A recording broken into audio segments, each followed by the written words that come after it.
Every day we have a rapporteur, and the idea is that the rapporteur will be here, and all presenters will take this seat. So after I present for the next presentation, Fiona is going to be here, and I'll take Fiona's seat. The idea is to give people a very practical experience of what presentation means. And once we present, the rapporteur is the person who recognizes questions and gives people the opportunity to pose questions and to speak. Please let us try to be as brief and as concise as possible. All resource persons have 1 hour and 30 minutes for their presentation. My hope is that people will spend between 30 to 45 minutes, the resource persons, on presentations, and the rest of the time for questions and answers. The laureates, I think you have more time. I think each of you has at least 1 hour and 45 minutes. So you can spend up to an hour, but I'll say, since you want feedback that will help you develop your project, try to spend between 45 minutes and 1 hour on your presentation so that there will be room for people to give you feedback.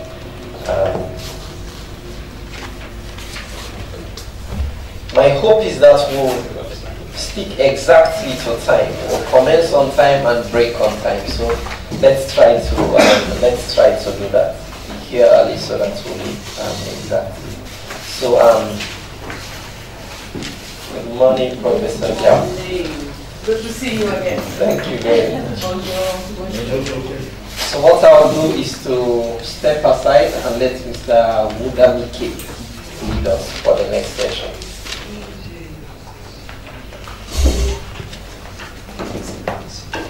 Ok, bonjour et merci de me donner l'opportunité de jouer ce rôle ce matin. Donc nous allons ouvrir la journée d'aujourd'hui avec la présentation de M. Ato Kwamena Onoma.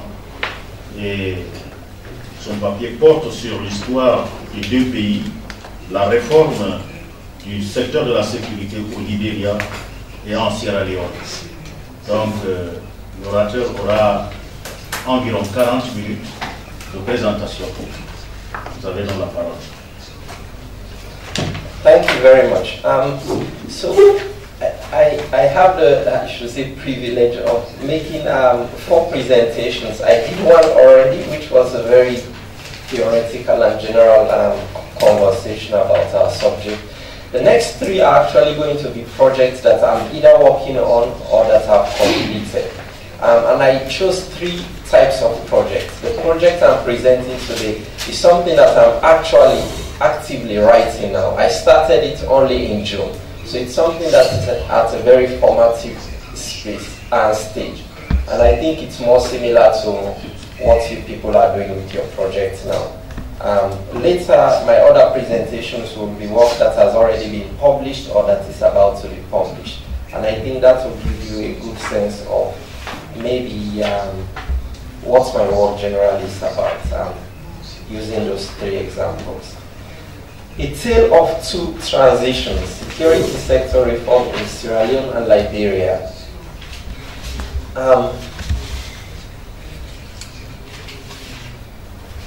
I started this project back in June of this year. I took an interest in this subject because I saw a short newspaper article about the deployment of Liberian soldiers to Mali. A contingent of about 40 Liberian soldiers were sent to Mali. And for me it was a puzzle because I have followed the history of Liberia generally, because I've done other sorts of research there. And I knew that security sector reform of the army was still going on. There is still a very large UN peacekeeping force in Liberia. The Liberian army still doesn't have primary responsibility for ensuring security in Liberia. So the question that came to my mind was, if they are not even trusted enough to secure their own country, why are they being sent to another country to help secure that country? That is how my interest started. And then, later on, I decided to actually do a comparative project looking at Liberia, but also at Sierra Leone. Let me start with an introduction. What is the main question in this project? The main question is, why do some countries make more progress in reconstructing after war than others? And at a more practical level, at a more operational level, the question is, why has Sierra Leone made more progress in reforming its military after the wars in the Mano River Basin than Liberia has? So the Mano River Basin, for some of you who are not very familiar with, it is at its core, it's Liberia, Sierra Leone, and Guinea. Now people talk about the greater Mano River Basin area and add Cote d'Ivoire.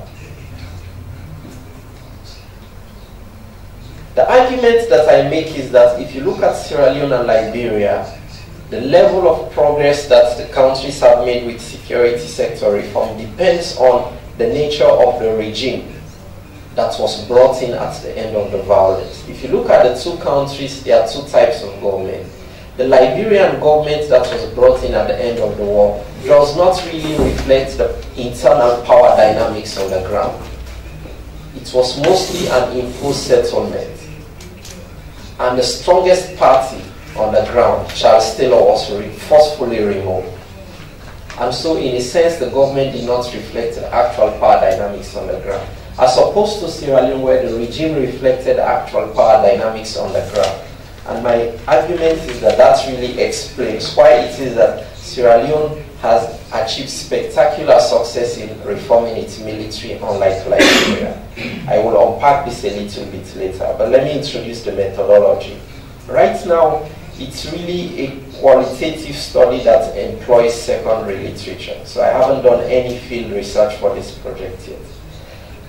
It is based on spatial comparison with national reform programs as units of analysis. So when I say spatial comparison, I'm looking at two places, Sierra Leone and Liberia. What are the things that I'm really comparing? It's national reform programs for the military.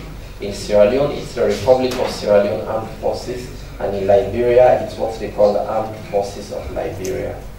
Now, what is the mode of comparison that I'm using? In methodology or in logic, it's what we call Mills' method of difference. So Mills' method of difference is the idea that if you have two things that vary, but are similar in all respects except one, then that's one thing in which they are different. It's probably either the whole cause or a part of the cause of the variation that you see. I'll unpack this a little bit later too. I can see that some of you are confused. The truth is that I'm confused myself. I'm just pretending. This program, for me, the project is significant because of three reasons.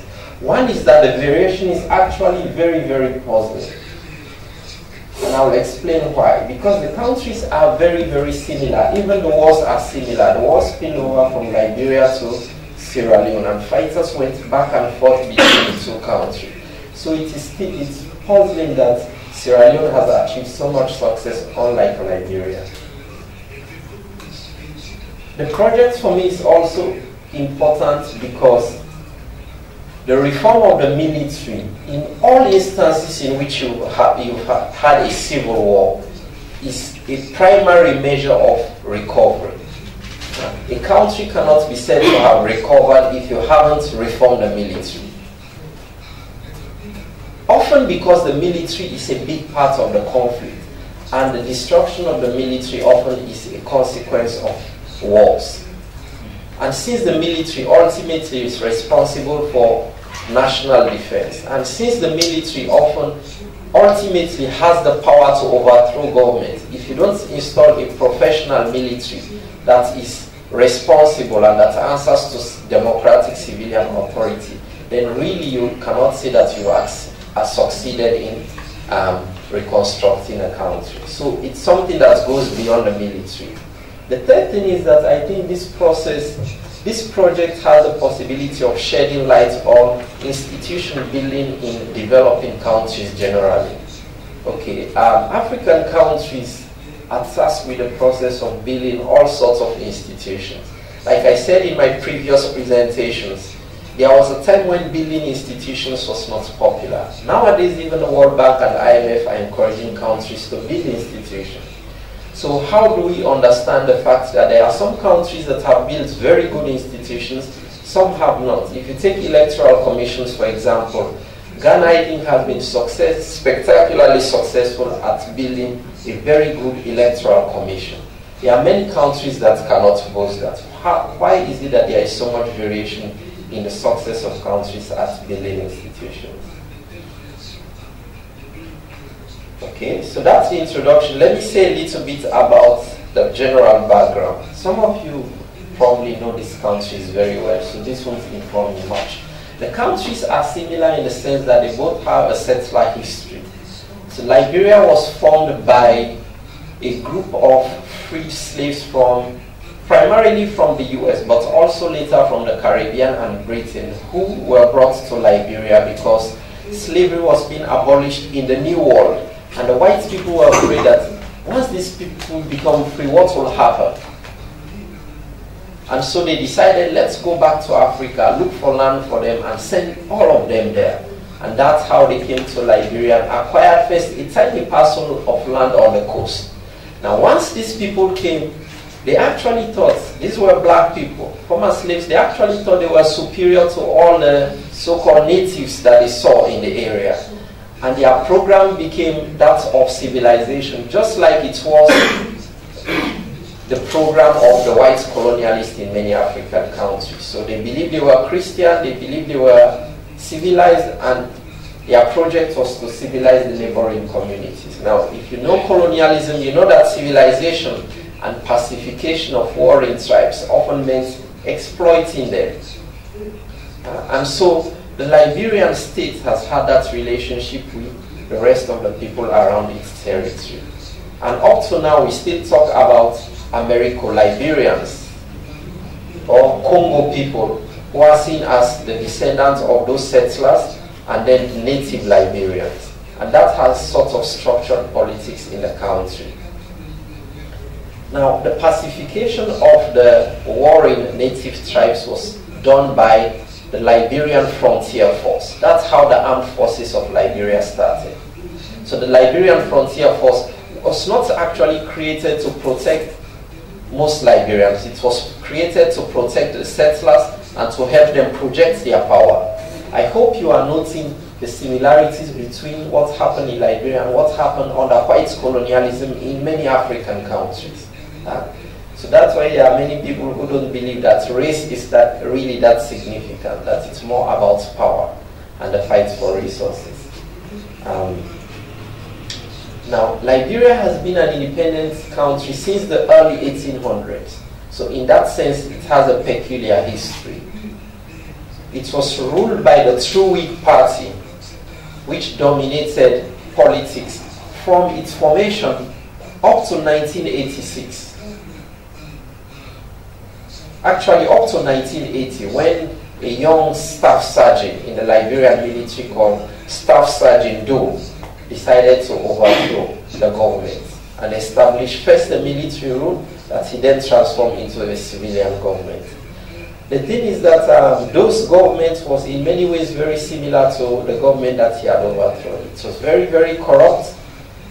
It was very nepotistic, so instead of favoring the settlers, he decided to favor certain groups. And the main group he favored were the Crown, because he was a Crown. But he also favored other communities that were not very powerful, but that he could use as allies. One of these was the Madingo group, a group like Levi, for example.